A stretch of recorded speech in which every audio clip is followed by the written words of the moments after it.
Mackey Motors in Lake City is the place to find new and certified used vehicles, along with a knowledgeable and helpful sales staff. Find new roads at Mackey Motors in Lake City. And we would like to welcome you here to our Roselle Mutual halftime show here for tonight. So Roselle Mutual is a proud sponsor of tonight's halftime show. Roselle Mutual believes in the value of youth activities to help develop adults who will be our future community leaders.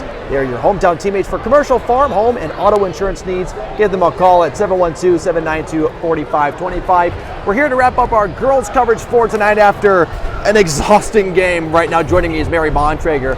Mary, I tell you what, a heck of a comeback from your girls here for tonight. Obviously that first half didn't go the way that you kind of wanted, so let's just recap quickly that first half.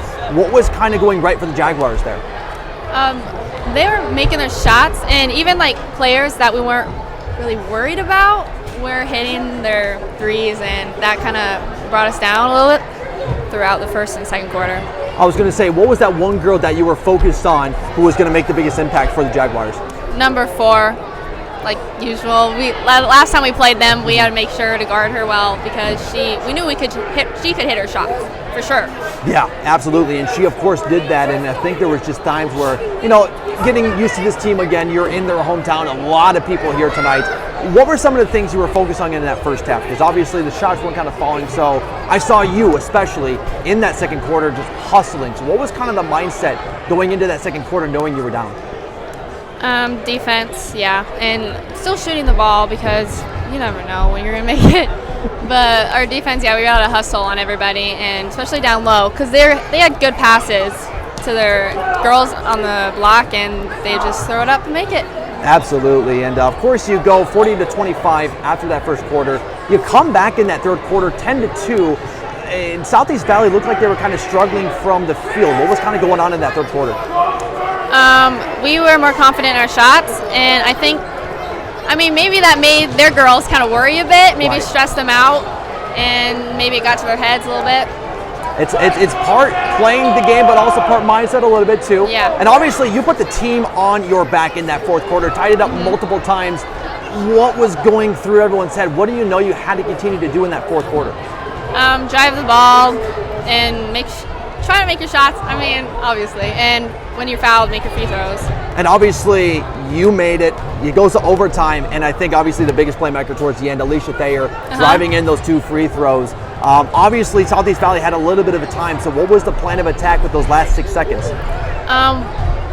We had the lead, so we didn't want to foul. We just token defense and making sure number 4 didn't make a three-pointer. It would have been an overtime then, but still. Yeah, exactly right. Well, I tell you what, great win here tonight. Of course, you get South Central Calhoun for the final regular season game. What's sort of the thought process going against them? Of course, a top team in the conference, so what are you looking for in that game? Hustling for sure, and just playing our hardest. It's going to be one of our last games, so we want to give it our all. Exactly right. And of course, Manson Northwest Webster coming into the playoffs. So Mary Bontrager, 31-point game here tonight. Congratulations on the win. And of course, we'll hopefully see you at South Central Calhoun for that one. Yep, thank you. Absolutely. Mary Bontrager joining us here on the, what is Mackey Motors post-game show for the girls. We now switch our attention over to head coach Jason Phillips here of the ESAC Raiders. Coach, I think we can both finally breathe after that one's over. What a heck of a barn burner that one was. Let's just talk about that first half. I know not the way you wanted to come out, but what were you seeing from Southeast Valley from the last time to this time? The first half they were hot. Everything they threw up went in. We weren't putting enough pressure out on them on the top side, so they were throwing the ball over the top to their big girls. And anytime you throw it over the top and you have easy layups, you can make them. And we let a few girls shoot a couple threes on us, and they made it, so they got some confidence. And so at halftime I said we just got to cut it to 7 or 8. In that third quarter, and we just got to play harder. We got to play tougher. We got to just get scrappier and just play. And that was one of the biggest things that I think we did. We got back into what we were supposed to do, and we played good, 2-3 defense, and we got out on the shooters, and we boxed out. And we did a good job of boxing out, and it was a team effort.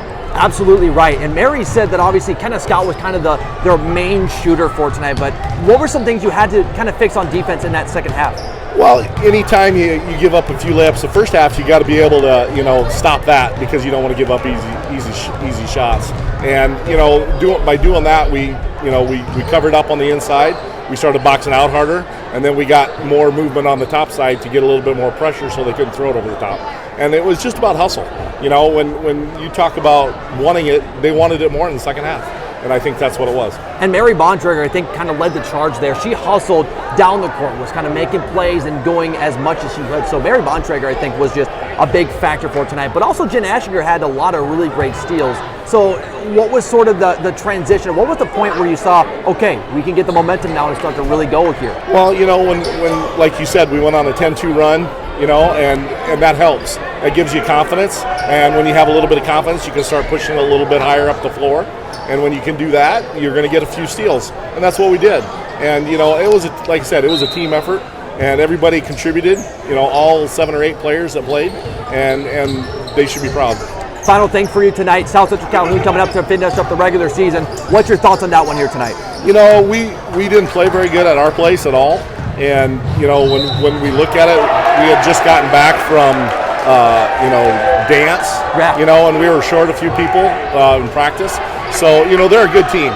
We just want to play well and be in the game and see what happens at the end. Absolutely. Well, Coach, congratulations on this exhausting game. Congratulations on the win. And, of course, I'll be up to do that postseason game against Manson Northwest Webster coming up next week. Yep, thank you. I appreciate it.